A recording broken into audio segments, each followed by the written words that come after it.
Et coucou! Et salutations à tous.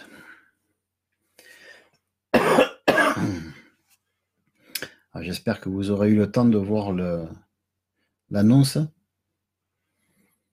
parce que maintenant, on ne peut plus, Coucou Ludo. coucou Ludo, on ne peut plus dire d'avance, on ne peut plus envoyer une annonce à tout le monde. Vous êtes trop nombreux. Bon, 444, ils pensent que c'est trop nombreux, je ne sais pas. Donc voilà, je ne peux plus l'envoyer à tous ceux qui sont sur le groupe Facebook. Voilà. Salut Luigi et Clément. Coucou Tiffany. Salut Tiffany, salut Guillaume, salut Arnaud. Salut à vous. Et coucou Ghislaine.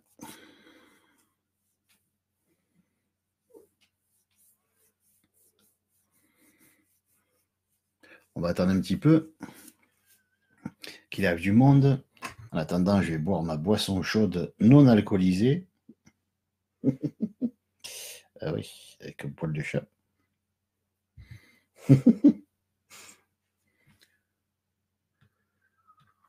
Et coucou Nadine. Oh, une Nadine. Et Florence. Et une Florence.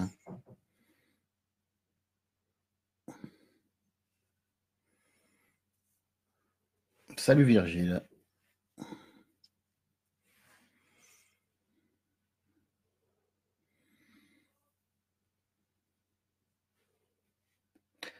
Alors. Oh, mais je connais cette tête rouquine. Oh, mais il y a une Marilyn. Il y a une Anthony. Il y a une Evelyne.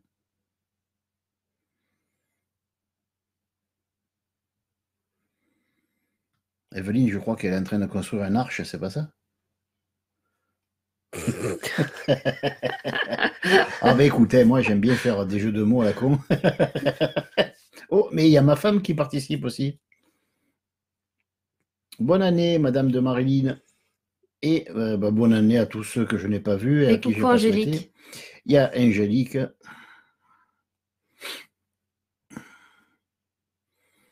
C'est bien, bah, quand même 16 personnes au bout de quelques minutes seulement, c'est bien, c'est bien. Coucou Jean-François. Bonjour Sylvie. Salut Jean-François. Salut Sylvie.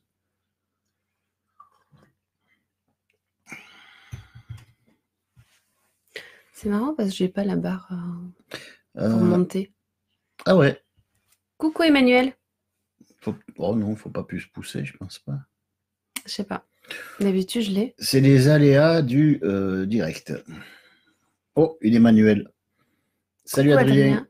Adrien. J'ai dit avant. Ah là là, qu'est-ce qu'on peut dire comme bêtise, hein? Allez, on va commencer à I5. Hein. Encore une minute, on attend et on commence. Ah, parce que sinon, pour le replay, après, pour le replay, je peux Ils vont attendre. Ben ouais, c'est vrai que les gens vont dire qu'est-ce qu'ils foutent à regarder l'écran, à dire coucou. C'est vrai que c'est pas le top, mais bon. De notre côté, on ne peut pas commencer trop de suite parce qu'il y a toujours des gens qui arrivent au dernier moment, ce qui est un peu normal. Il y en a qui n'ont pas le temps de venir avant.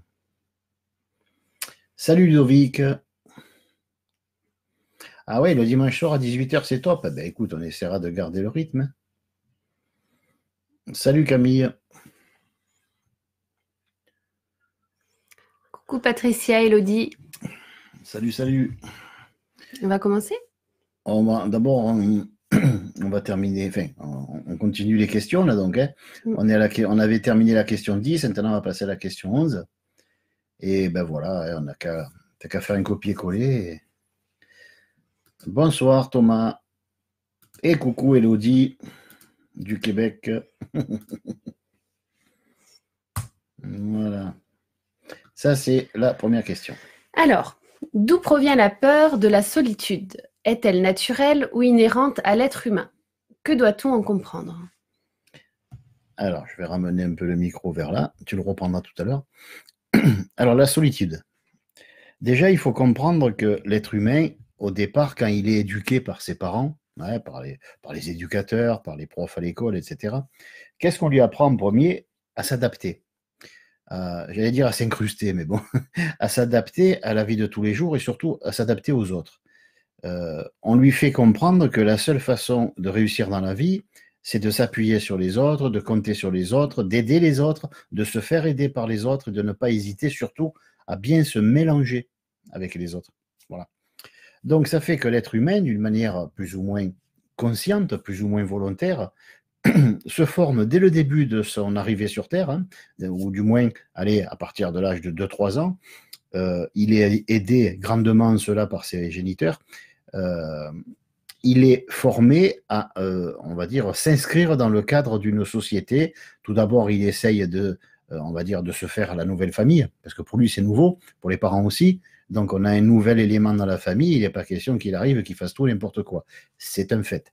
Il est certain que les parents ne sont pas non plus coupables du fait que l'enfant va apprendre petit à petit à se mélanger à tout le monde, à être comme tout le monde, et finalement, à plus trop se retrouver lui-même. Ils n'en sont pas coupables, mais il faut bien comprendre qu'ils en sont responsables. Hein. Les gens ont très peur des responsabilités parce qu'ils associent responsabilité à culpabilité. Or, la culpabilité, c'est qu'on a fait une chose qu'on n'aurait pas dû faire et que l'on regrette. Donc les gens, on ne peut pas les faire culpabiliser. Ça, c'est une ânerie qu'il faudra arrêter un jour ou l'autre. On ne peut pas faire culpabiliser les gens qui n'ont pas envie de le faire. Et pourquoi ils ont envie de le faire? Parce que justement, ils culpabilisent sans nous. Seulement, il leur faut un support extérieur, parce qu'il faut être con pour se culpabiliser soi. En disant quelqu'un m'a culpabilisé ou tu me fais culpabiliser, du coup, c'est l'autre, c'est pas nous. Hein, voilà. Donc c'est une habitude aussi que les gens apprendront peut-être à perdre. Seulement, il y a cette telle dépendance à autrui qui, encore une fois, démarre presque dans le berceau. Il ne faut pas oublier que le bébé, quand il pleure, si personne ne vient, il reste dans sa merde, ou il reste avec un truc qui le pique, qui le gratte, ou qui lui fait mal, ou il reste avec son mal aux dents, hein, parce que bon, la mère ne pourra pas faire grand-chose, la pauvre. Peut-être passer quelques produits sur les dents pour un petit peu atténuer la souffrance. Mais je veux dire par là que le bébé, dès le départ, il devient, la première prise de conscience qu'il a, c'est je dépends de maman, de papa, je dépends de tous ceux qui sont plus forts, plus grands et plus tout que moi. Bon. Par la suite, l'enfant, on va lui demander qu'il fasse ses devoirs et on va lui expliquer que tout le monde fait ça. Il va falloir qu'il aille à l'école et on va lui expliquer que tous ses amis, tous ses collègues, tous ceux qu'il connaît, qui étaient dans la rue, qui ont grandi avec lui, ou dans le village, peu importe, ou dans la ville, le quartier, tous ceux qui côtoyaient à la maternelle, et maintenant ils vont à l'école. Tous ceux qui côtoyaient à l'école, maintenant ils vont au lycée, etc., etc. Donc toute sa vie, on va apprendre au futur adulte, qui est encore qu'un enfant, ou un jeune homme ou une jeune femme, on va lui apprendre que la vie c'est très simple. Nous dépendons des autres d'une manière ou d'une autre. Il y en a qui en dépendent de plus, il y en a qui en dépendent de moins, mais de toute manière, nous sommes en relation étroite avec le plus grand nombre. Bien, ça veut me dire, ok, mais quel rapport avec le sentiment de solitude, puisque justement, on ne devrait pas contracter ce genre de problème, de maladie de l'âme, pour être dur. Pourquoi pourrait-on se sentir seul alors que dès le départ, on a été formé à être beaucoup, à être à plusieurs, à être entouré et même, on va dire, un peu étouffé. Hein, voilà. Comment ça arrive ça? Ça arrive du fait qu'on est une époque où les gens commencent à se poser des questions. Ils commencent non pas encore à remettre en cause tout ce qui se produit autour d'eux. Hein, ils ne vont pas nécessairement remettre en cause l'éducation de leurs parents, ils ne vont pas le faire. Ils ont fait ce qu'ils ont pu, les pauvres gens. Ils ont peut-être pas le courage de remettre en question, on va dire, les enseignements académiques, purement académiques, parce qu'ils ont leurs propres gosses à l'école maintenant qu'ils sont devenus adultes. Ils ne peuvent pas remettre en question la manière de se comporter de leur employeur qui confond un peu trop je vous donne des ordres pour travailler avec je vous donne des ordres parce que vous êtes à mes pieds. Hein, voilà.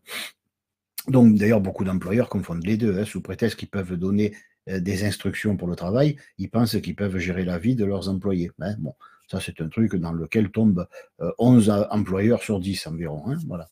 Y compris ou surtout ceux qui se disent paternalistes ou bon père de famille ou je ne sais pas quelle autre connerie. Bon. Donc, il est très difficile à notre époque d'avoir une relation d'égal à égal entre l'employeur et l'employé. Parce que justement, l'employé, si on le traite un peu trop bien, il n'en fout plus une rame. Et l'employeur, s'il nous traite un peu trop mal, on va se barrer ou on va lui l'envoyer chier, etc. Il va y avoir des disputes. Donc, on s'aperçoit que dans un monde où tout le monde est censé dépendre des uns des autres et plutôt être enclin à fermer sa gueule plutôt que de l'ouvrir, on se demande comment on peut avoir un sentiment de solitude. Encore une fois, nous sommes rendus à une époque où les gens commencent à réaliser qu'ils se sont peut-être fait un peu blouser. Hein. On les a peut-être pris un peu pour des cons, légèrement sur les bords. On leur a fait croire qu'ils dépendaient des autres alors qu'ils s'aperçoivent que, ma foi, s'ils ne bossent pas, ben, ils n'ont rien. Il y a bien sûr, il y a la sécurité sociale, il y a la CEDIC, ou je ne sais plus comment ça s'appelle maintenant, le Pôle emploi, etc. Bon, il y a tous ces trucs-là, mais en attendant, l'être humain s'aperçoit qu'il arrive un moment où même ce qu'il a formé, la société, j'oserais dire ce qu'il a surtout déformé, n'a plus envie de s'occuper de lui. Elle le laisse comme voilà, il est laissé pour compte. Alors, il finit dans la rue, il est clodo, il est sur un banc, il est sans abri ou que sais-je. Bon, voilà. Mais ça en arrivé là, l'être humain est vraiment conscient qu'il y a quelque chose qui se passe qui ne va plus. Non pas qu'il ne va pas, parce que sinon ça serait dans le temps et dans l'espace, mais qui ne va plus. Il se le vend comme ça parce que c'est plus rassurant. Si une chose ne va plus, on a l'excuse de dire que la chose est partie un petit peu en quenouille. Hein, voilà, hein, la quenouille, hein, c'est pour... qui est partie un petit peu en biberine, comme on dit. Donc, il peut se rassurer en disant qu'avant ça allait, mais maintenant ça ne va plus. Alors qu'en fait, ça n'a jamais été. C'est pas vrai. Il ne peut pas y avoir une habitude qui d'un seul coup n'est plus habituelle. C'est le propre d'une habitude, on y est habitué. Et si on s'y fait plus, c'est qu'en fait on s'y est jamais fait, mais qu'on ne s'est pas rendu compte à quel point on s'est trahi, on s'est tordu des années durant. Donc l'être humain commence à penser, oh, j'irai pas jusqu'à dire qu'il pense par lui-même, n'exagérons pas. Hein, ne prêtons pas à César ce qui appartient encore à Dieu. Mais on va dire que pour l'instant, l'être humain est en train de se poser des questions. Il va bientôt se remettre en question, ce qui est très bête, parce qu'il devrait remettre en question son état d'esprit et non pas qui il est lui-même. Donc, il va remettre un petit peu en question tout ça. Et on voit bien ce qui se passe aujourd'hui. Regardez les gilets jaunes, les ceci, les cela. Les gens, bien sûr, ils vont voter, mais à un moment donné, ils se disent, mais je me demande si je ne vote pas pour quelqu'un qui, après, va en profiter pour me prendre pour un con. Hein. Peut-être que pour certains, c'est encore une question à se poser, et pour d'autres, ça fait longtemps qu'ils ont reçu la réponse. Bon, donc on voit qu'on est à une époque de prise de conscience, et les gens commencent à penser un peu différemment. Qui dit penser différemment, dit penser comme seuls pensent les gens qui commencent à s'émanciper du groupe, à s'émanciper du plus grand nombre. Autrement dit, non pas de s'extraire de la société, mais de s'émanciper de son fonctionnement jusqu'à un certain point. Alors bien sûr, quand on commence à être le seul de la famille à penser d'une manière qui ne correspond plus à notre façon de penser habituelle, quand on commence à se comporter d'une manière qui ne correspond plus au mode de comportement usuel du reste de la famille, quand on commence à faire partie, comme disent avec cette classe immense, les restes comment dire, tous les membres de notre famille, tiens, toi, t'es pas tombé dans une secte? Ah bon, et pourquoi? Ben parce que tu as une manière de penser qui n'est pas habituelle. Ah oui, d'accord. Donc tu veux dire que d'habitude, je pense comme toi et tout va bien. Ben oui, là, je pense comme moi. Non, mais tu as dû tomber dans une secte. Et il faut à tout prix qu'une personne qui commence à penser par elle-même soit tombée dans une secte. Alors, c'est quand même assez intéressant comme idée parce que ceux qui ressortent le plus souvent ce mot, vous aurez remarqué que même les journalistes qui sont à fond sur un truc à vendre, ils n'en parlent plus des sectes. C'est fini. C'est plus vendeur, c'est plus à la mode. Les seuls, et regardez bien, les seuls qui parlent des sectes, ce sont les membres de votre famille, toujours. Vos amis très intimes qui font presque partie des meubles, donc vos très proches. Eux, ils vont parler de sectes. Pourquoi? Parce que déjà, c'est très vexant, si vous réfléchissez bien, parce que si vous faites partie d'une secte, ça veut dire qu'on vous a appris à penser différemment. Parce que pour la famille, ils ne le disent pas, mais ils le pensent, vous êtes tellement con que vous êtes incapable de penser par vous-même. Donc vous êtes tombé dans une secte qui vous a appris à penser différemment du mode de pensée familial. Hein. Donc quelque part, normalement, on devrait mettre deux baffes à ceux qui nous disent est-ce que tu es tombé dans une secte? Parce que autant dire qu'ils nous voient tellement cons qu'on n'est pas capable de penser différemment que ce à quoi on est habitué de penser. Hein, le mode de pensée habituel et familial. Donc quelque part, le mode familial, ce n'est pas une secte. Mais le mode autre que familial, c'est une secte. Donc le choix des mots est toujours très important. Hein. Pourquoi parler de secte quand on est une famille? Alors que la famille, c'est la première, la plus grande et la secte la plus difficile, dont il est le plus difficile de s'extirper. Essayez d'échapper à l'emprise familiale. Enfin, à l'amour familial, si vous préférez. Hein, voilà, à l'amour familial. Essayez d'en échapper intact et vous allez me dire des nouvelles. À moins que vous ayez une famille, comme il en est des fois, où les gens s'en foutent royalement les uns des autres. Et un tel est toujours en vie. Ah merde, bon, je croyais qu'il était mort, tout ça. Non, mais tu parles de ta mère, là? Non, non, je parle de mon fils. Ah bon, ça va. Ok. Voilà, il y a des familles, bon, c'est pas ça, quoi. Hein, le contact, il n'est pas. Mais il y a des familles qui se croient soudées. En fait, non, pardon, qui se croient unis, alors qu'en fait, ils sont soudés entre eux. Donc, dès que vous essayez de vous dessouder de la famille, le membre le plus proche, ben, il sent la flamme du chalumeau qui va vous servir à vous dessouder. Donc, on va dire qu'au moment où vous allez créer ce trou familial, vous allez légèrement ébrécher les rebords des autres. Hein, vous voyez ce que je veux dire? Imaginez quelque chose de collé, mais quand vous le décollez, que vous voulez l'arracher, ce qui est immédiatement autour de la chose va quelque part en souffrir. Hein. Bon. Alors, je ne dis pas que c'est justifié, je dis qu'il est ordinaire quasiment que les autres membres de votre famille se plaignent de votre manquement, se plaignent de votre façon différente de penser. Bon, sans aller jusqu'à dire vous êtes tombé dans une secte, parce que bon, ma foi, si avant ils avaient confiance en vous, pourquoi ils l'auraient plus? À moins que cette confiance était basée sur le fait que vous pensiez comme eux. Alors à ce moment-là, on a vraiment compris pourquoi ils font allusion au mot secte. Hein, voilà. Je vous laisse rayer les mentions inutiles. Voilà. Donc pourquoi cette peur de la solitude? Parce que dès l'instant où l'être humain qui n'a jamais, je dis bien, qui n'a jamais été formé à penser par lui-même, autrement dit, à être le seul, et non pas seul, mais être le seul à penser ce qu'il pense désormais. Il n'est pas habitué. Du coup, il se ressent seul, il se sent seul, alors qu'en fait, il est devenu seulement lui-même. Et il pense seulement comme lui-même, en tant qu'individu. Alors, un individu n'est plus divisé, mais ça ne veut pas dire qu'il est seul, ça veut dire qu'il est le seul à être ce qu'il est, parce qu'il est un être unique et qui ne peut plus faire partie d'un groupe entité. Il faut savoir si on veut un déva ou si on veut avoir un soi. Hein. Si on a un déva, c'est sûr qu'on peut avoir des milliers de membres dans une même famille, il y aura la même âme de groupe qui va gérer tout ça. Et d'ailleurs, je le dis en rigolant, mais bon, ne rigolez pas trop, vous n'avez pas envie de savoir certaines vérités pour l'instant. Mais un jour, il faudra que les gens comprennent qu'il est tout à fait normal que toute une famille se ressemble, pense pareil, soit pareil. Hein, voilà. Il y a des peuples entiers que je nommerai pas parce que maintenant on peut se retrouver en prison si on parle d'eux. Il y a des peuples entiers qui sont sous la tutelle d'un seul Dieu, autrement dit, d'une âme groupe immense qui permet à tous ces êtres-là de penser à peu près la même chose et ne pas réussir à se distinguer. D'ailleurs, quand ils essayent, ça réussit pas. Voilà. Donc, dès l'instant où vous avez beaucoup de gens qui pensent la même chose, c'est qu'ils sont nécessairement sous l'égide de ce qu'on appelle un égrégore, c'est-à-dire une manière de penser de laquelle il est très difficile de s'extraire. Hein, imaginez un nuage avec des petits fils, hein, on parle de liens, etc. actuellement, hein, comme le fameux bonhomme aux allumettes, où on essaye de couper les liens, tout ça.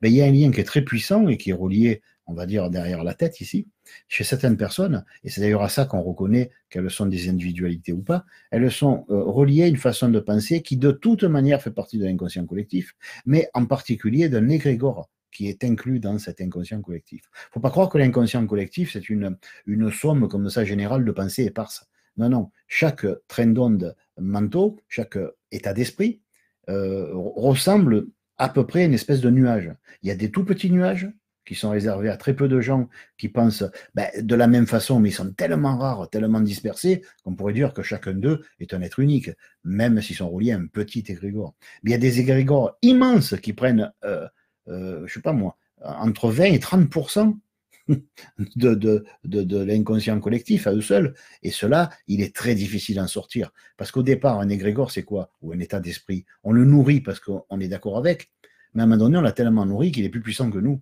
Il est plus puissant que notre propre âme. Et nous sommes animés par lui au lieu de nous animer par nous, si je puis dire. Donc, une individualité, c'est quelqu'un qui s'anime seul. C'est-à-dire qui choisit ses pensées, qui choisit ses émotions, et dès qu'une pensée ne lui convient plus ou n'est plus d'actualité, il la vire. Mais il la vire avec une aisance, comme par exemple, vous allez pisser un coup, vous voyez que c'est quelque chose de très simple. Mais il y a des gens que dès qu'ils veulent, non pas se sortir d'une famille, parce qu'ils n'en sont pas encore là, mais dès qu'ils veulent commencer à penser différemment, ils vont être obligés, pour l'assumer, de se comporter légèrement différemment que le reste d'une famille ou d'un groupe quelconque, ou d'une ethnie ou d'une religion, etc. Bon. Donc les autres vont de suite le viser. Oh là, qu'est-ce que tu fais toi? C'est facile de reconnaître qui ne se comporte pas comme soi, alors qu'il n'y a pas de soi et qu'il n'y a qu'un seul soi pour tous, si je puis dire. Hein. S'il y a une seule âme qui anime des millions d'individus, ces millions vont être les premiers à montrer du doigt. Vous savez, ça me rappelle un film de science-fiction. Les connaisseurs vont de suite voir à quoi je me réfère. Dans un film de science-fiction, il y a soi-disant des extraterrestres qui viennent sur Terre et qui pénètrent dans les corps des gens. Et à un moment donné, il y en a quelques-uns qui sont les héros du film, ils sont deux, trois avec une femme, ils font semblant d'être possédés aussi par les extraterrestres, mais chaque fois qu'un extraterrestre voit quelqu'un qui n'est pas possédé, il fait comme ça avec le doigt et il hurle avec la bouche ouverte, avec un son qui m'avait glacé le sang quand j'étais un peu plus jeune, et je dis, oh là là, si ça arrive ça, on meurt, hein, il vaut mieux se pendre, qu'est-ce qu'on peut faire là, face à soi. Donc vers la fin, c'est vrai que les héros du film sont allez, quasiment les derniers dans leur pays, à ne pas être des corps possédés par des êtres, bon, je pense qu'ils étaient extraterrestres. Voilà. Donc ça fait penser à ça. Quand quand vous faites partie des gens bien pensants, ben vous bien pensez comme tout le monde. Enfin, du moins, on va dire que pour l'instant, vous ne trouvez rien à redire sur cette façon de penser. Mais si un jour vous trouvez à redire, vous serez obligé de vous comporter en harmonie avec votre nouvelle façon de penser. Et donc, vous allez dénoter par rapport j'allais dire le vulgaire, par rapport au plus grand nombre. Et c'est vrai que plus on pense comme tout le monde, et plus notre personnalité est vulgaire. Vulgaire dans le sens, pas grossière, hein, c'est très différent. Grossier, c'est avec la bouche, mais vulgaire, c'est dans le comportement. Il y a des gens qui ont besoin, je ne vais pas citer des gens qui pourraient se reconnaître dans le pays où je suis, mais il y a des gens qui ont besoin, de laisser libre cours à leur besoin de faire couler le sang. Bon, il faut se mettre à leur place. On ne peut pas tuer son voisin parce que c'est interdit. Comment on fait couler le sang quand on n'a pas le droit de tuer son voisin? On ne peut pas étrangler les membres de sa famille, est obligé de faire avec. Donc, on est bien obligé de se venger sur autre chose. Hein. Et comme ce sont des émotions, et qu'on n'a pas envie de le ressentir, on va essayer de les flinguer, ces émotions, hein, aussi bien dedans que dehors. Voilà. Donc, on a à notre époque des gros égrégores qui sont violents, qui sont waouh, pour s'en sortir, attention. C'est un petit peu comme ça rappelle un peu l'école quand les gamins vont se mettre par exemple un pantalon de couleur, on va les traiter de tous les noms parce qu'ils sont pas une jean bleue et que tous les jeans sont bleus ou clairs ou foncés. C'est comme le mec qui a lancé la mode a lancé ça. Et c'est assez amusant parce qu'on pourrait se demander au sujet des modes justement quand on lance une mode, celui qui la lance, il est unique, mais à la fin il se fait avoir à son propre jeu parce qu'en voulant lancer une mode, il rend sa mode qui était unique, qui était originale, pardon, il la rend banale parce qu'il a banalisé par le grand nombre, par le plus grand nombre. Hein. Voilà. Donc ce sentiment, pour en terminer avec la question, ce sentiment de solitude que nous pouvons avoir n'est pas vraiment un sentiment de solitude. C'est une réaction naturelle de l'âme au fait qu'elle était avant très couverte, elle avait un tas de manteaux qui la tenaient au chaud, elle était au coin du feu, elle se sentait rassurée parce que 10 000 personnes pensaient comme elle, et d'un seul coup, elle se met à penser d'une manière qui est originale, parce qu'il est très original de penser comme soi, hein, dans un monde où tout le monde pense comme tout le monde, hein, pour se sentir intégré, comme on dit. Bon. Donc, dès l'instant où la personne pense différemment, elle-même se condamne.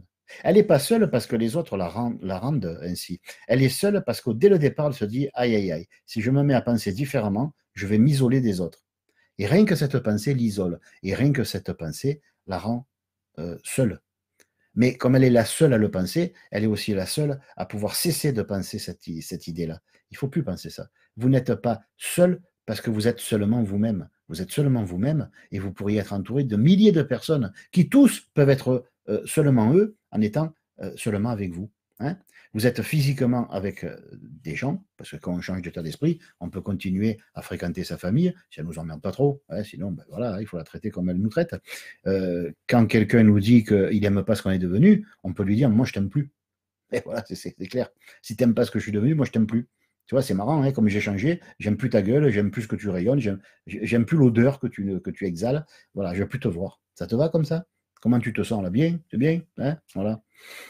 Donc, mais les gens, comme ils sont habitués à en prendre plein la tronche et se taire, le jour où on les traite comme des cochons, ils n'osent pas faire groin-groin. Autrement dit, se comporter comme on les traite. Si on vous traite comme un cochon peut mordre. Un cochon, il peut foncer. Vous pouvez devenir un sanglier et avoir les cornes qui sortent et encorner le premier qui vous regarde de travers. Seulement, on n'est pas habitué à faire ça. Parce qu'il faudrait que vous soyez sûr de vous pour assumer vous, ce que vous êtes devenu. Hein. Donc, c'est cette passation de pouvoir, je dirais, du plus grand nombre à l'individualité, hein, parce qu'on arrive à l'individualisation, on y va à petits pas, mais on va y arriver tôt ou tard. Hein. Là, c'est laborieux, mais on va y arriver. Donc, cette progression vers l'individualisation ne se fait pas sans grincement de temps, et en particulier, si vous avez l'impression d'être dans la solitude, c'est que vous avez confondu je suis le seul à penser ce que je pense avec je suis tout seul. Hein, voilà. Croyez-moi, vous aurez beaucoup de mal à penser différemment que ce qui est déjà inclus dans l'inconscient collectif. Il faudra vraiment que vous leviez de bonheur. Même les plus grands initiés étaient plusieurs à être initiés de la même manière. Donc, quelque part, devenir original en état individuel, c'est très dur. Donc, moi, je n'y crois pas. Tout ce que vous pourrez faire, c'est penser comme peu de gens pensent comme ça depuis 100 ou 200 ans, à la limite. Mais on peut réactualiser des anciens états d'esprit qui ne sont anciens que du fait qu'ils sont plus usités. Mais on peut aussi être le seul à être soi tout en se servant de pensées qui sont communes à un grand nombre d'individus, qu'ils soient dans le présent ou dans le passé. Hein, voilà. Donc, comprenez que la solitude n'est pas un sentiment naturel, c'est un sentiment qui naît d'un jugement personnel sur ce que nous sommes devenus et qui nous a un petit peu coupé du plus grand nombre et qui est beaucoup moins sécurisant. Voilà, c'est tout. Alors, question 12. À quel moment cessons-nous d'évoluer pour fuir? Comment savoir si ce que nous vivons relève de l'évolution ou de la fuite? Alors, oui, je vais boire un coup d'abord. Je sais qu'actuellement sur Internet, certains qui aiment bien dire la moitié des choses proposent cette idée qui est tout à fait valable par ailleurs, mais qui est incomplète, que le fait de vouloir évoluer, le fait de vouloir changer, prouve bien qu'on n'aime pas ce qu'on est dans l'instant. C'est vrai, si je veux changer, c'est que ce que je suis, selon moi, c'est pas bon. D'accord? Bon. Si je veux évoluer, c'est que l'état dans lequel je me perçois ne me convient pas. Bien. Alors jusque-là, c'est vrai qu'on pourrait dire qu'une personne qui va commencer à ne plus apprécier ce qu'elle est, elle peut fuir à condition qu'elle vise par rapport à son moi idéalisé. C'est-à-dire que, par exemple, si je dis, voilà, je saute 90 cm au saut sans la perche, ben je vais viser 95 cm.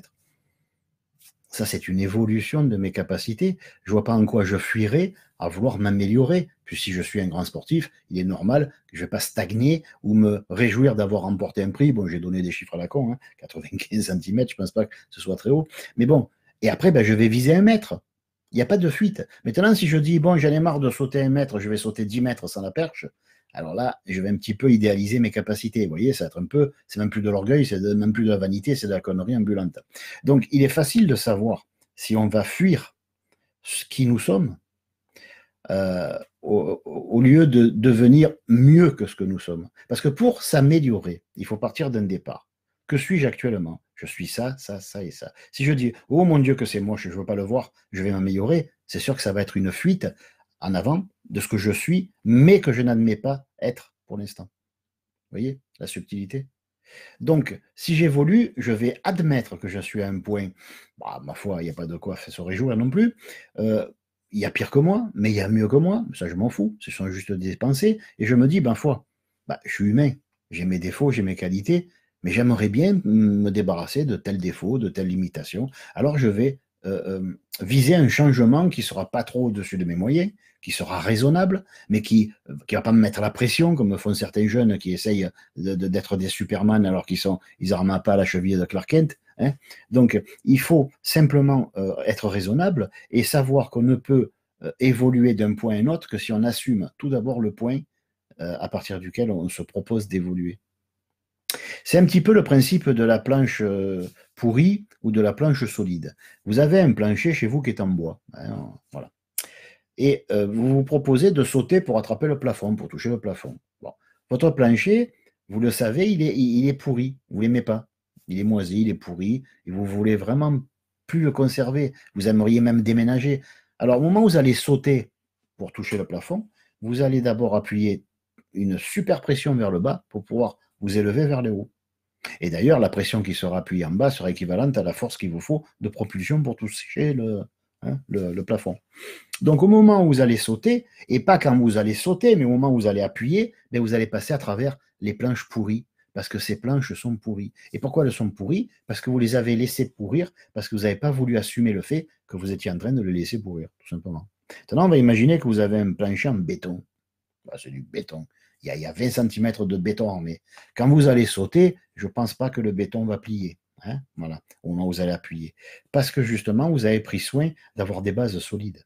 Mais avoir des bases solides ne veut pas dire pour autant avoir des bases définitives. Donc c'est vrai on peut viser l'amélioration sans pour autant fuir. Et comment le savoir? Ben, c'est simple, posez-vous la question. Est-ce que je tolère le fait que je suis ce que je suis pour le moment? Oui, c'est plus dur à expliquer qu'à comprendre. Autrement dit, est-ce que je n'ai pas un dégoût de moi? Est-ce que je ne suis pas dans la négation de ce que je suis et que cette évolution n'est qu'une excuse pour assumer un moi idéalisé, comme on dit, c'est-à-dire je veux fuir mon moi actuel parce qu'il me débecte, je m'aime plus, je me dégoûte ou que sais-je. Alors je vais viser un moi qui est idéal. Pour moi, il est idéal, j'aimerais être comme ça, mais je ne me pose pas la question, est-ce que c'est possible? Est-ce que je peux atteindre ce niveau? Est-ce que je suis capable d'assumer ce moi-là? Alors, un moi idéalisé n'est jamais, jamais, jamais, on ne peut jamais l'assumer, c'est pas possible. Parce que le propre du moi idéalisé, c'est d'être dans l'idéal inaccessible. Hein, c'est comme imaginer Clark Kent qui devient Superman, mais Clark Kent fait semblant d'être Clark Kent. En fait, ce qu'on appelle Clark Kent, c'est Superman. Donc c'est un Superman qui s'abaisse à Clark Kent. Mais si Clark Kent était Clark Kent, comment voulez-vous qu'il devienne Superman? Non mais franchement, c'est pas possible. Donc l'astuce pour répondre à la question, mais c'est très important, l'astuce pour savoir si on fuit ou pour savoir si on évolue tranquillement, qu'il n'y a pas de souci, vous avez deux astuces. Première astuce, quel est votre avis sur ce qui vous êtes pour l'instant? Si vous faites, ah ben là, n'essayez même pas d'évoluer. Commencez déjà à assumer qui vous êtes, commencez déjà à vous pardonner ce que vous n'êtes pas encore, commencez déjà à, allez, je dirais, pas à aimer, parce que sinon on ne voit pas pourquoi vous changeriez, mais à assumer, à dire, ben voilà, ben je suis comme ça. Ok, ben ça me fait un peu mal au cul, mais bon, je vais avancer. Voilà. Hein, ou je vais acheter la pommade préparation H. Voilà. Donc, il faut que vous posiez cette question. Comment je me perçois maintenant? Moi qui me propose d'être quelqu'un d'autre, pour ainsi dire. Est-ce que vraiment j'assume qui je suis et je sais d'où je pars? Je l'assume. Assumer, c'est dire, bon, bah alors je suis par exemple impatient, je vais essayer de devenir un peu plus patient. Je ne vais pas passer d'impatient à patient. Je ne vais pas passer de bourrin à grand maître cosmique. Vous voyez? Bon, il faut se le laisser quelques jours. Donc, la première astuce, c'est est-ce que j'assume qui je suis? Est-ce que je reconnais mes défauts, mes limitations? Est-ce que j'assume mon humanité? D'accord? Ou est-ce qu'elle me dérange au point de vouloir la nier? Si je la nie, je nierai aussi le fait que je peux évoluer. Je vais prendre mon élan, mon essor, en appuyant sur les planches pourries. Je passe à travers. Je vais descendre encore plus bas. Après, il y a la deuxième astuce qui dit, alors oui, mais vous comprenez, si jamais on veut évoluer, changer, ça veut dire qu'on n'aime pas ce qu'on est. Faux. Faux. Le scientifique qui a fait une découverte qui a eu un prix, du coup, il s'arrête, il reste chez lui, il ne bouge plus. Il prend son prix, il se l'empaille ou il se le rentre dans l'oreille. Vous voyez, il ne fait plus rien. Le sportif, quand il a remporté un truc, il s'arrête. Et il va rester champion du monde pendant des années. Personne ne va le dépasser. Vous voyez, il y a quelque chose qui pourrait être malsain dans l'idée de se faire une idée définitive, générale, du fait que évoluer, chercher à s'améliorer est une preuve qu'on n'aime pas ce qu'on est. Non, pas nécessairement. C'est vrai que si on parle pour le vulgaire, pour le plus grand nombre, ou appelez ça comme vous voulez, c'est vrai que la plupart, ils ne s'aiment pas, c'est clair. Bon, ben, si on parle pour eux, c'est clair que avant d'évoluer, il faudrait peut-être assumer qui vous êtes. Hein. Mais une personne qui progresse petit à petit à sa vitesse, même à la vitesse d'un escargot, d'une tortue, comme vous voulez, encore qu'une tortue, ça va vite, hein, quand ça se met à cavaler. Mais un escargot, vous voyez, il progresse lentement, il en bave, le pauvre. Bon, donc, vous progressez très lentement, mais vous progressez. Maintenant, si l'escargot dit je me donne 2 jours pour faire 100 km, bah, il vaut mieux écraser l'escargot, dire allez, arrête tes conneries, même tu m'énerves, arrête d'exister, tiens, je t'écrase. Voilà. Il faut arrêter ça. Ça, c'est même plus le mot idéalisé, c'est loufoque, c'est être bête. Donc, dans ce que vous proposez de faire, dans ce que vous avez défini comme étant votre évolution probable, regardez si elle est possible, tout simplement. Voilà. Si quelqu'un se sent bien en méditant 2 minutes par jour, est-ce qu'il critique ces 2 minutes s'il rajoute 2 minutes de plus pour en faire 4? Alors on va dire, ouais, mais tu comprends, tu faisais 2 minutes, c'est déjà bien. Certes, surtout qu'au début, 2 minutes, c'était difficile. Mais quand j'ai vu que je pouvais dépasser, eh ben, je me suis donné comme but de faire 4 minutes. Avouez que 4 minutes au lieu de 2, même si c'est le double, bref, ma foi, allez, c'est jouable. Même si la personne met 1 an pour gagner ces 2 minutes. Mais elle peut dire qu'elle a remporté une petite victoire. Même pas petite, une victoire tout court. parce qu'elle serait petite comparaison du voisin qui médite 1 heure et demie déjà, mais aussi il a peut-être commencé il y a 30 ans. Vous voyez? Donc, cette idée qu'il ne faut pas s'améliorer parce que c'est la preuve que nous n'aimons pas qui nous sommes, oui, mais faites gaffe, faites attention. Rien n'est plus dangereux qu'une connaissance incomplète, si ce n'est une connaissance fausse dès le départ. Là, ce n'est pas une fausse connaissance. Je ne critique pas ceux qui disent ça. Ils ont raison. À mon avis, ils ont surtout leur raison. Mais ce que je veux dire, c'est qu'il ne faut pas faire d'une demi-vérité une vérité complète. Parce que pour compléter une vérité, pour qu'elle soit complète, il faut deux conditions opposées mais complémentaires. Hein, une batterie, c'est deux pôles. Et si les deux pôles sont deux pôles négatifs ou deux pôles positifs, il n'y aura pas de circulation de courant. D'accord? Et une batterie, quand elle est vide, eh ben, on la recharge. Hein, on fait mieux, on la recharge. Voilà. Alors rechargez vos batteries et n'ayez pas peur des critiques ou de ce que pensent les autres, qui le vivent puisqu'ils le pensent. Alors, question numéro 13. Pourquoi certaines personnes ont cet esprit de contradiction qui ne semble jamais les quitter? À quoi peut bien servir le fait de ne jamais être d'accord, voire de se positionner carrément en contre? Pour ainsi dire, la réponse est dans la question. Je me rappelle d'une époque où il y avait une expression qui me faisait beaucoup rire. Je pense que vous l'avez connue, peut-être pas les plus jeunes, je ne sais pas, mais vous l'avez sans doute connue. C'est quand on voyait, il y avait une gamine à la télé qui disait Eh oh, 36-15, j'existe. Parce que bon, les parents, presque ils y marchaient dessus, ils ne le voyaient pas. Bon. C'est vrai qu'il y a des gens, et ça se voit bien dans les familles, et ça se voit hélas aussi à l'école, ça se voit dans les universités, ça se voit dans les groupes d'amis, où c'est toujours un qui dirige et les mêmes qui suivent, les mêmes qui râlent, mais qui suivent quand même, etc. Il y a des gens qui ont un petit peu du mal, comment je peux dire, ils ont un petit peu du mal à se positionner. Hein, ils ont un petit peu du mal. S'ils osaient, ils diraient excuse-moi, mais tu m'as déjà regardé? Tu sais si je suis un homme ou une femme, si je suis noir, si je suis blanc, si je suis chinois, tu sais pas. Ah ben non, tiens, ben voilà, ben écoute, tu peux taper 3615, j'existe, tu me trouveras, c'est mon adresse à demeure, c'est toujours la même depuis 20 ans, hein, que tu me côtoies sans me voir. Voilà. Donc, on a donc cette personne qui peut être jeune, vivait dans une famille avec beaucoup d'enfants. Et d'ailleurs, malheureusement, c'est là où on trouve le plus de personnes atteintes, entre guillemets, hein, c'est pas mortel, mais atteintes de ce schéma, je veux dire, hein, de ce mécanisme de domination qui sert à rien, qui en fait au départ était un mécanisme de défense. Hein.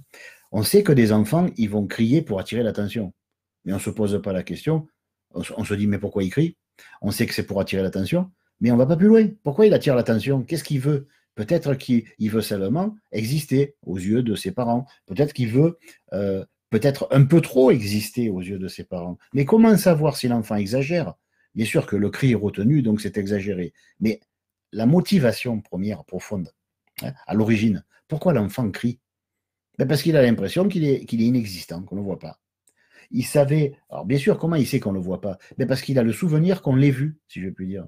Parce que quand on est petit, on attire l'attention, les gousi-gousi des parents, des voisins, tout le monde nous parle de nous, tout le monde, on est le point de mire de centaines de gens des fois. Mais une fois qu'on grandit, une fois qu'on devient un enfant, une fois qu'on devient bof, hein, voilà, hein, on ressemble à monsieur et madame tout le monde. D'ailleurs, les parents ont tout fait pour qu'on devienne monsieur ou madame tout le monde dans le futur, hein, alors qu'on est encore des enfants. Donc, du coup, on se dit, je ne suis pas certaine d'exister aux yeux des gens qui prétendent m'aimer. Alors, je vais être obligé de me distinguer. Alors, bien sûr, la personne aurait pu y apprendre à se distinguer elle, c'est-à-dire à distinguer dans son propre esprit ce qui est d'elle et ce qui est les idées des autres. Mais ça, on ne l'apprend pas aux enfants, ni aux adolescents, ni même aux adultes d'ailleurs. Et encore moins aux parents, malheureusement, hein, qui vont bien des fois, hélas, demander l'attention des enfants parce qu'eux-mêmes n'ont pas reçu à leur âge. Vous voyez, on n'est pas un peu dans la merde là. C'est un processus qui se répète inlassablement. Mais bon, on va partir du principe que la personne, quand elle était bien jeune, il y avait 3, 4, 5 enfants autres. Donc, peut-être que l'enfant qui a reçu de l'attention en naissant, quand il est né les autres, et qu'ils étaient petits et qu'ils ont pris sa place, du coup, il s'est senti un petit peu inexistant, il s'est senti un petit peu délaissé, on va dire. Allez. Donc, comment on peut faire pour attirer l'attention sur soi quand on a le sentiment de ne pas être le point de mire de tout le monde, hein, de ne pas être assez présent, de ne pas être assez « coucou, je suis là ». Bon.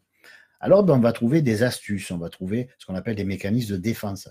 On va se défendre de ce sentiment de se sentir un peu seul, délaissé, tout ça, en trouvant des astuces. Par exemple, le père va rentrer du travail, il est fatigué, il dit à son gosse, mon chéri, tu peux faire moins de bruit, s'il te plaît? Et l'enfant va taper encore plus fort.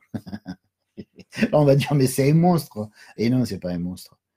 Et oui, mais le père, il est fatigué. Mais tout à fait, il n'y a pas de souci. Oui, mais l'enfant, il pourrait. Non, non, non, non, non. Déjà, c'est un enfant, donc on n'y prête pas une intelligence adulte, s'il vous plaît. Hein, excusez du peu. Bon, et après, on essaie de comprendre pourquoi il fait du bruit. Ouais, ben c'est pour attirer l'attention. Non. Ben oui, ben non. La vraie réponse, c'est pourquoi ressent-il ce besoin d'attirer l'attention? Avez-vous vérifié s'il a raison, ce petit con? Hein, qu'on adore. Est-ce que vous avez vérifié honnêtement s'il a raison? Ou est-ce que vous avez vérifié honnêtement? J'ai regardé très lentement, c'est bon. J'ai réfléchi de longues secondes, c'est bon. Il exagère. Il a toute l'attention qu'il faut, parce que moi, sa mère, je l'adore. Moi, son père, je l'adore. Tout le monde l'adore. Mais pour l'instant, il se sent un petit peu délaissé. C'est bizarre. Hein. Moi, je sais que si j'étais adoré, je ne me sentirais pas délaissé. Donc, il y a peut-être quelque chose qui... Alors, on va dire, mais l'enfant, c'est un puissant fond de... Oui, certes, certes. Mais il arrive un moment où l'enfant, quand il pleure, c'est pour une raison non pas valable, parce qu'il n'y a rien de valable aux yeux des adultes quand on est un enfant. Mais peut-être valable aux yeux d'un enfant, tandis qu'on est un enfant. Tout simplement. Alors, les gens qui ont cette espèce d'esprit de contradiction sont des gens qui ont trouvé une astuce imparable pour attirer l'attention sur eux, tout simplement. Parce que quand vous dites, moi je me rappelle de quelqu'un, je me rappelle de quelqu'un de ma famille qui est décédé maintenant, qui était vraiment quelqu'un qui avait un cœur en or. Hein, il aurait donné sa chevise. S'il avait vu un mendiant dans la rue, il aurait donné son sandwich qu'il mangeait, même si c'était son seul repas, il aurait donné sa chemise, il avait un cœur en or. Mais c'était un putain de contrariant. Il fallait toujours qu'il contrarie les gens. Et je me rappelle d'une discussion épique. Je devais avoir quoi, 15 ans. Et je discutais, j'étais à la maison, il était là. Et, et c'était on va dire un oncle. Allez. Et je disais, ah, mais moi j'aime bien Tintin. Alors lui, il arrive, comme j'ai dit Tintin, il a dit, il y a Astérix aussi. Ouais, mais je préfère Tintin. Alors du coup, il a dit, non, non, mais moi je préfère Astérix. Il n'y a pas de raison que tu préfères Tintin. Moi, à ton âge, je préférais Astérix. Et puis je vais te prouver que tu as tort de préférer Tintin. Et de là, il est parti une discussion. Moi, j'avais une bouche ouverte comme ça, parce que je me disais, qu'est-ce qui y arrive à lui? Qu'est-ce qu'il veut? Et à la fin, il était, on aurait dit qu'il était en colère, alors qu'en fait, il défendait une idée. Quelle idée? Franchement, pensez-vous que ce mec avait une soixantaine d'années à l'époque, il s'en battait pas un peu les oreilles de savoir si Astérix est mieux que Tintin ou Tintin mieux qu'Astérix. Si j'avais dit je préfère Astérix, il aurait dit moi je préfère Tintin. Je pouvais prendre ce que je voulais, il aurait pris l'autre. Si j'étais allé à gauche, il aurait dit que la droite est mieux, et si j'allais à droite, il aurait dit que la gauche était mieux. Pourquoi cet esprit de contradiction? Parce que simplement, c'était sa façon à lui d'exister, c'était sa façon à lui de montrer que c'est pas parce qu'il avait pris un peu d'âge qu'il servait plus à rien, qu'il était plus bon à rien, que ceci, que cela. Et beaucoup de gens, sans s'en rendre compte, prennent le même défaut que papa ou que. Hein, parce que. Voilà. Donc, on retrouve des gens qui ont tendance à défendre avec un peu trop d'ardeur leurs idées, et on se dit, mais ces gens, ce sont des tyrans. Non, non.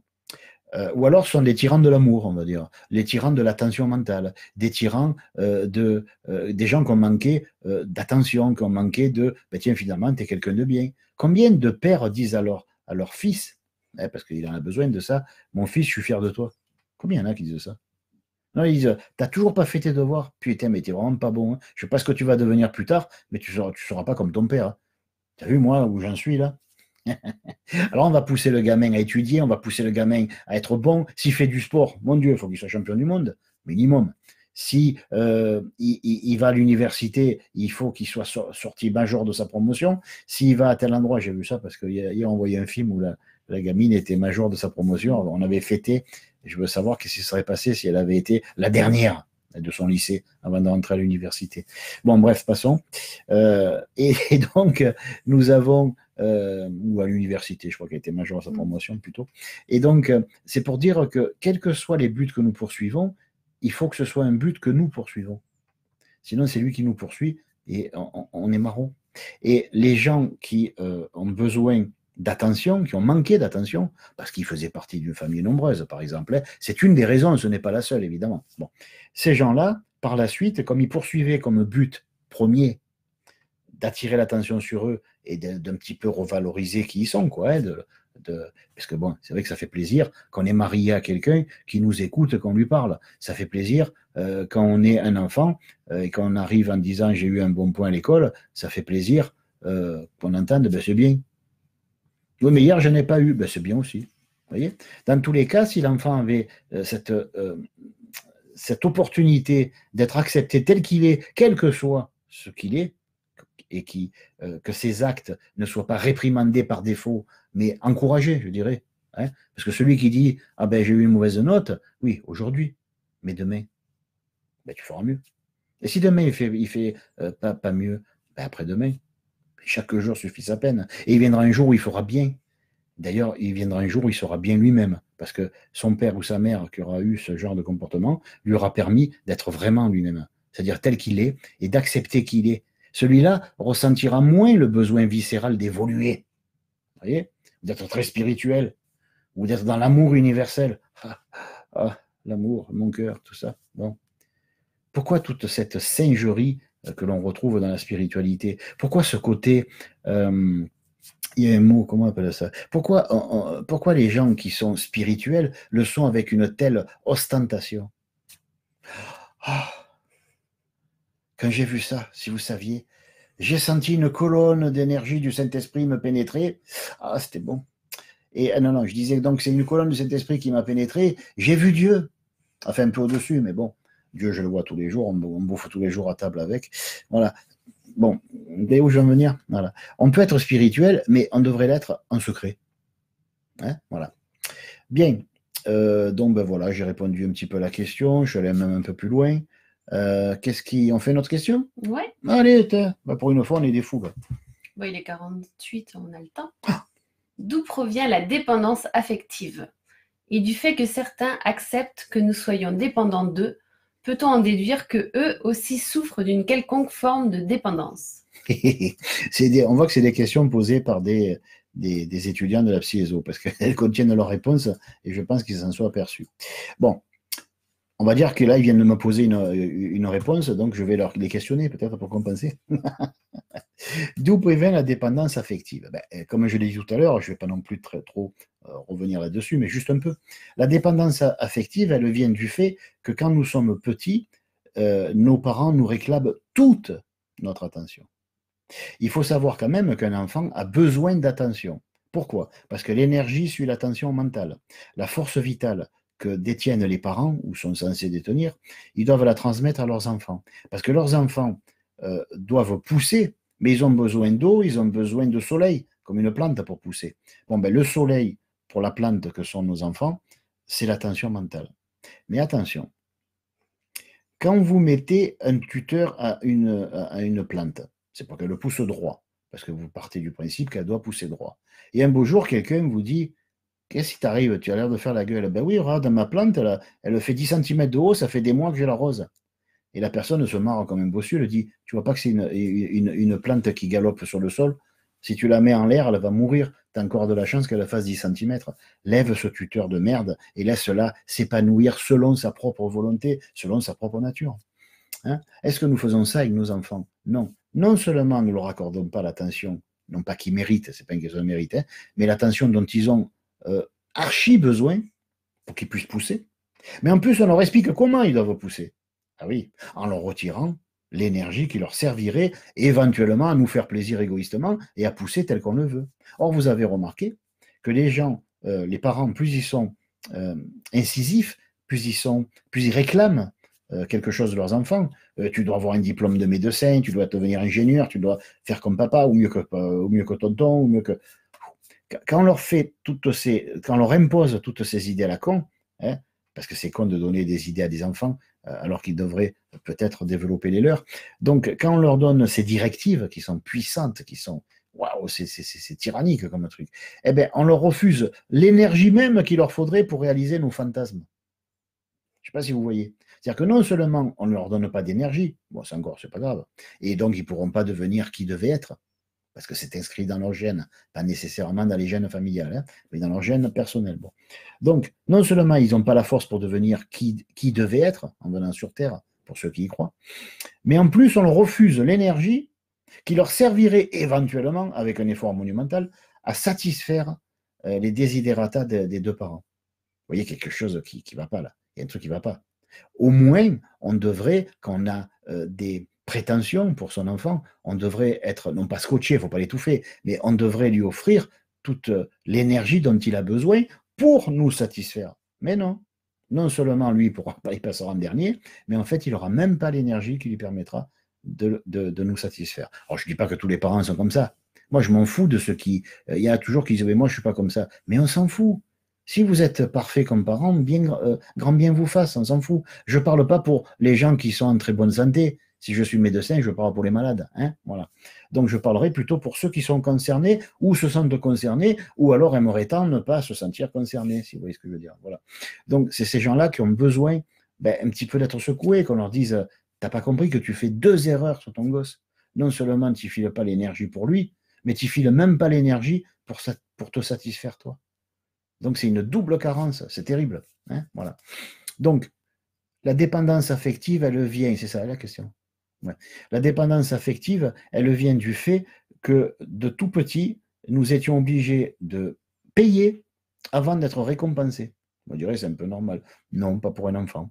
L'enfant doit d'abord satisfaire les parents, et après il aura un sourire, après il aura une risette, après il aura peut-être un bonbon, ou un cadeau, ou je ne sais pas quoi, mais de toute façon, c'est du marchandage.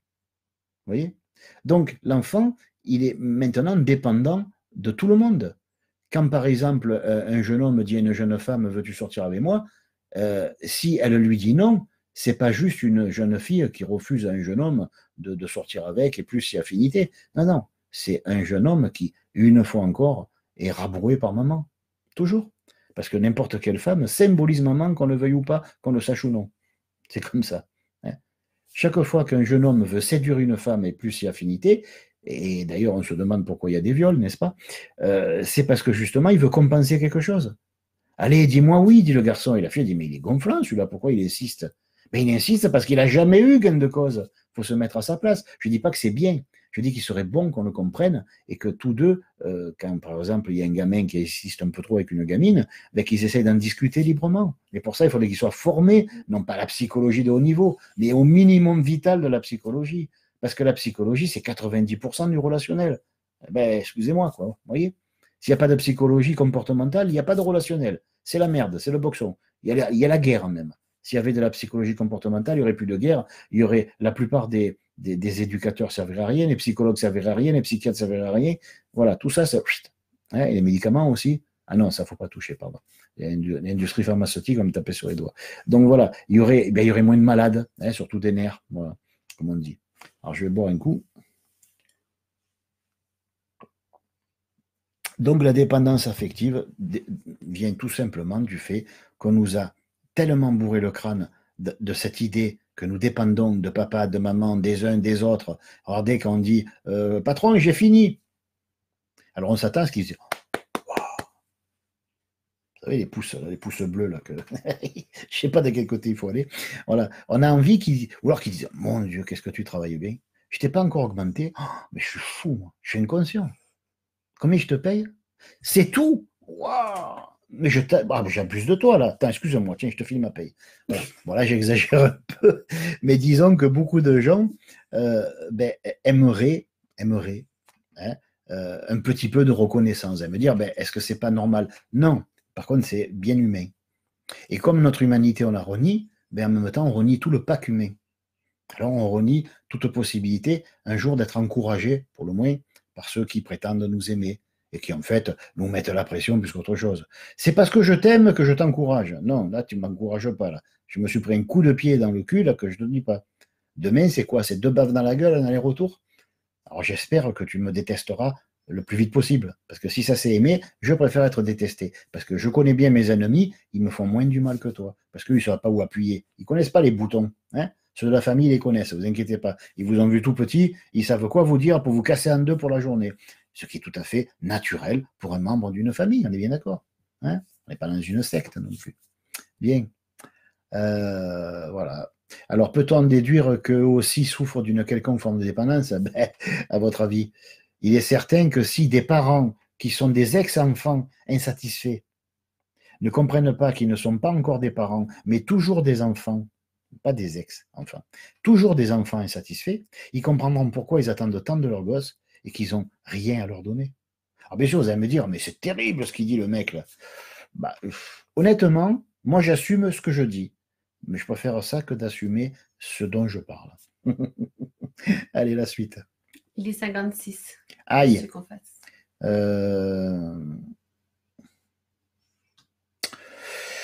Allez, on essaye la 15 rapidement. Je vais essayer en 3 minutes. Pourquoi nous ne sommes jamais satisfaits? Est-ce une qualité ou bien un défaut? Qu'en pense la psy ESO? Alors, ça ressemble un petit peu à ce que j'ai dit tout à l'heure.